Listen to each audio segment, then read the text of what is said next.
السلام علیکم ورحمۃ اللہ وبرکاتہ۔ معزز ناظرین کرام، عکاشہ اسلامک میڈیا پر آپ کو دل کی اتھا گہرائیوں سے خوش آمدید کہتے ہیں۔ آپ کے سامنے ایک پیج کھل گیا ہے جس میں پورا خانہ کعبہ کا جو ہے چاروں اطراف کا جو نقشہ ہے وہ آپ کے سامنے آ چکا ہے۔ آپ نے اس کو مد نظر رکھ کے آج کی ہماری گفتگو کو آپ نے سماعت فرمانا ہے۔ آج کی گفتگو کا عنوان ہے حجر اسود کے فضائل و مناقب۔ حجر اسود کے بارے میں بہت سے فضائل و مناقب ہیں، مختصر انداز میں آپ کے سامنے اس کے فضائل و مناقب رکھنے کی کوشش کر رہا ہوں۔ حجر پتھر کو کہتے ہیں، اسود سیاہ، یہ بیت اللہ کی جنوب مشرقی دیوار کے اندر یہ نصب ہے اور زمین سے 5 فٹ جو ہے بلند ہے۔ یہیں سے طواف قدوم کا یا دیگر طواف کا یہیں سے آغاز کیا جاتا ہے، اور اللہ کے رسول علیہ السلام نے فرمایا جنت سے اتارا گیا یہ ایک پتھر ہے، جامع ترمذی۔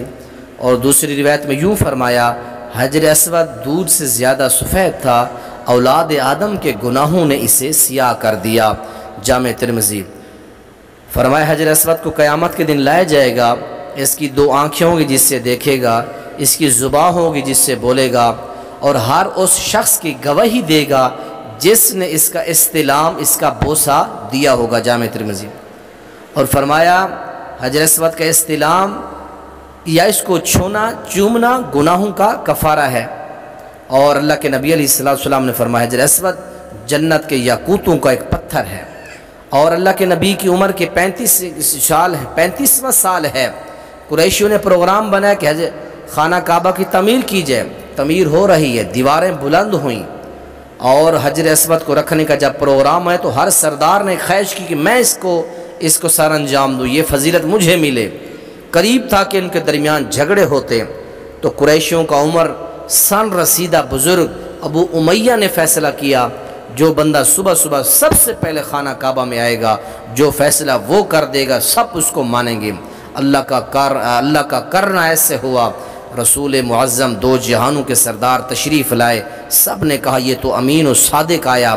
آپ نے فیصلہ فرمایا چادر لائی جائے، چادر میں آپ نے حجر اسود کو رکھا، ہر سردار کو کہا ہر سردار اس چادر کے کونے کو پکڑے اور اس کو خانہ کعبہ کے قریب لے جائے۔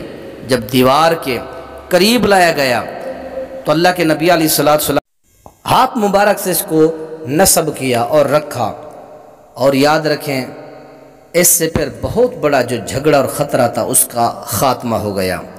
اور اسی طرح اللہ کا یہ عظیم گھر بیت اللہ 22 سال تک اس عظیم پتھر سے حجر اسود سے خالی رہا۔ یہود کا اور دیگر اسلام دشمن فرق کا ایجاد کردہ ایک فرقہ جو تھا جس کا نام کرامتہ تھا، اور کرامتہ کا ایک سردار تھا ابو طاہر نامی، اس بدبخت نے جو ہے بحرین کے اندر، بحرین کا شہر جو ہجر جس کا آج نام ہے قطیف، ایک عمارت بنائی، اس کا نام دارالحجرہ رکھا۔ اس کا مقصد تھا کہ لوگ بیت اللہ کا حج ترک کر کے یہاں آئیں، لیکن اس کو یہ مقصد حاصل نہ ہوا۔ اس نے دل میں یہ تعصب دشمنی لے کر 8 ذی الحج کو حج کے پہلے دن ہی بیت اللہ سے جو ہے آیا، اس نے حملہ کیا، جنگجو لے کر آیا، حجاج کرام کو شہید کیا، چاہے زمزم میں حجاج کرام کی لاشوں کو پھینکا، بیت اللہ کا دروازہ اکھیڑ دیا، غلاف کعبہ کو اتار دیا، حجر اسود کو کھیڑ کر ساتھ لے گیا ہجر قطیف شہر کے اندر۔ 22 سال تک خانہ کعبہ بغیر حجر اسود کے رہا۔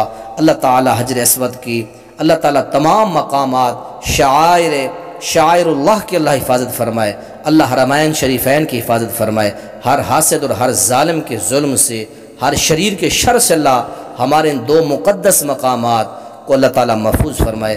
اللہ آپ کو، اللہ مجھے، ہم سب کو اللہ اس گھر کی زیارت کی توفیق نصیب فرمائے۔ اللہ اپنے خزانوں سے ہمیں اس گھر کی حاضری نصیب فرمائے۔